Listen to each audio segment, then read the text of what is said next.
येत्या 6 आणि 11 नोव्हेंबरला बिहार विधानसभेच्या निवडणुका होणार आहेत। एकीकडे भारतीय जनता पार्टी, जनता दल युनायटेड, जनलोक पार्टी एकत्र आहेत, तर दुसरीकडे राष्ट्रीय जनता दल, काँग्रेस आणि इतर मित्रपक्ष सोबत आहेत। एकाला आपली गेलेली सत्ता पुन्हा हवी आहे, तर दुसऱ्याला सत्तेतच राहायचंय।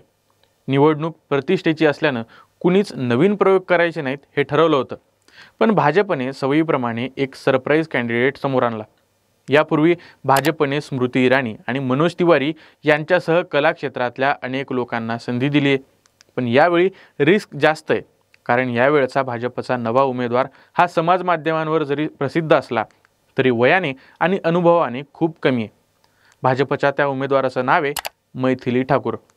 तर या व्हिडिओमध्ये आपण जाणून घेऊयात की मैथिली ठाकूर नेमकी कोण आहे, भाजपने अलीनगर जागेसाठी मैथिली ठाकूरलाच का निवडलं आणि अलीनगरमधून मैथिलीचे जिंकून येण्याचे चान्सेस किती। नमस्कार, मी राम आणि तुम्ही पाहताय कार्यारंभ। मैथिली ठाकूर ही फक्त एक लोकगायिका नाही, तर ती मिथिलांचलच्या संस्कृतीचं प्रतीक आहे। बिहारच्या मधुबनी जिल्ह्यातली मूळ रहिवासी असलेल्या मैथिलीनं आपल्या गाण्यांमधून मैथिली, भोजपुरी, हिंदी आणि लोकभक्ती संगीताला देशभर पोहोचवलं। तिच्या गाण्यांमधला साधेपणा आणि भावना ह्यामुळे ती घराघरात पोहोचली। आता हीच लोकगायिका राजकारणात आली आहे। साधारण 20 दिवसांपूर्वी पक्षात प्रवेश दिल्यानंतर भाजपने तिला अलीनगरमधून तिकीट दिलं। ते देण्यामागं एक मोठा राजकीय हेतू आहे। बिहारच्या मिथिलांचल भागात संस्कृती, धर्म आणि भाषा या तिन्ही गोष्टींना प्रचंड भावनिक स्थान आहे। त्यामुळे भाजपा यावेळी संस्कृती आणि युवा चेहरा या दोन गोष्टी एकत्र आणण्याचा प्रयत्न करत आहे। मैथिली ठाकूर सोशल मीडियावर प्रचंड लोकप्रिय आहे। तिचा प्रभाव बिहारच्या सीमांपलीकडे पसरलेला आहे। म्हणूनच भाजपला वाटतं की ती फक्त एक उमेदवार नाही, तर ती भाजपच्या हिंदू कॅडरची ब्रँड ॲम्बेसेडर आहे। मैथिलीचा सामना राजदचे विनोद मिश्रा यांच्याशी आहे। स्थानिक राजकारणात विनोद मिश्रा यांचा अनुभव प्रचंड आहे आणि अलीनगरमध्ये ते नावाजलेले आणि पट्टीचे राजकारणी म्हणून परिचित आहेत। म्हणजेच हा सामना असेल लोकप्रियता विरुद्ध अनुभव असा। विनोद मिश्रांकडे संघटन आणि मतदारांचा जुना संपर्क आहे, तर मैथिली ठाकूरकडे आहे आत्ता आलेला जनसंपर्क, सोशल मीडियाचं बळ, ज्येष्ठ नेत्यांचा वरदहस्त आणि नव्या पिढीचं आकर्षण। पण सगळं काही इतकं सोपं नाही। मैथिली ठाकूर सध्या 3 छोट्या पण गाजलेल्या वादांमध्ये सापडली। पहिला म्हणजे पाग मखानावाद। मैथिलीने एका व्हिडिओत मिथिलांचलचा प्रसिद्ध मखाना पारंपरिक पाग म्हणजेच टोपीमध्ये ठेवून खाल्ला होता आणि यामुळे विरोधकांनी तिच्यावर संस्कृतीचा अपमान झाल्याचा आरोप केला। दुसरा वाद म्हणजे बाहेरील उमेदवार असल्याचा। काही स्थानिक कार्यकर्त्यांचा आरोप आहे की मैथिली अलीनगर या भागातील नाही आणि स्थानिक लोकांशी तिचा फारसा संबंध नाही आणि त्यांच्या अडचणींचीही तिला जाणीव नाही।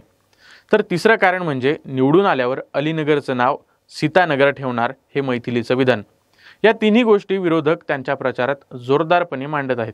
या सगळ्यावर मैथिलीने स्पष्टीकरण दिले, पण ते अलीनगरच्या मतदारांच्या घशाखाली उतरतं की नाही हे निकालातच कळेल। अलीनगर हा मिथिलांचलचाच भाग असल्याने इथे संस्कृती, धर्म आणि भाषा यांना मतदारांच्या मनात प्रचंड स्थान आहे। त्यामुळे मैथिली ठाकूरला तिचा सांस्कृतिक चेहरा उपयोगी पडू शकतो, पण राजकारणात प्रसिद्धीपेक्षा संघटन महत्त्वाचं असतं। तिच्या पहिल्या सभेत ज्या प्रकारे रिकाम्या खुर्च्या दिसल्या त्यावरून स्पष्ट होतंय की अजून तिला जमिनीवर खूप काम करावं लागेल।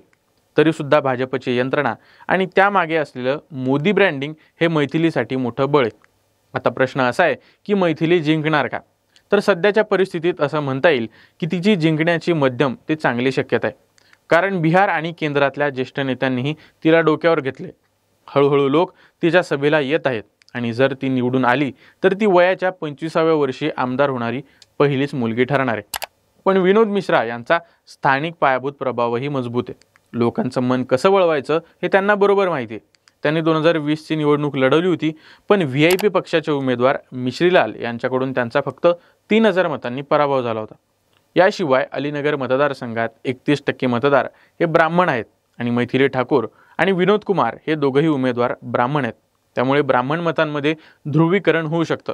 त्याचसोबत मतदारसंघात निर्णायक ठरणारे 29% मुस्लिम मतदार कुणाच्या पारड्यात आपलं मत टाकतात हेही पाहावं लागेल। पण एवढी ताकद लावूनही मैथिलीचा निवडणुकीत पराभव झाला तर तो भाजपसाठी मोठा अपमानच असेल।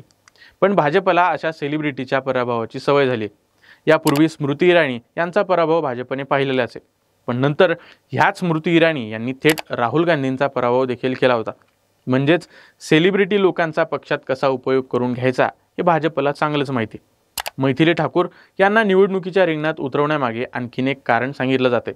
ते म्हणजे निवडणूक काळात भ्रष्टाचार, बेरोजगारी असे विषय चर्चेत येण्यापूर्वी माध्यमांमधून आणि सोशल मीडियामधून सेलिब्रिटीची चर्चा घडवून आणायची, जेणेकरून त्याच भोवती ही चर्चा राहील आणि प्रचाराचा काळ संपून जाईल. त्यामुळेच तर मैथिली यांनी देखील अलीनगरचं नाव सीतानगर करण्याचं वादग्रस्त विधान करून टाकलं. बाकी तुम्हाला काय वाटतं? भाजप करत असलेला मैथिलीचा प्रयोग सक्सेसफुल राहील का? तुमचं मत कमेंट बॉक्समध्ये नक्की कळवा. व्हिडिओ आवडला असेल तर लाईक करा, शेअर करा आणि चॅनलवर नवीन असाल तर सबस्क्राईब करायला विसरू नका. धन्यवाद.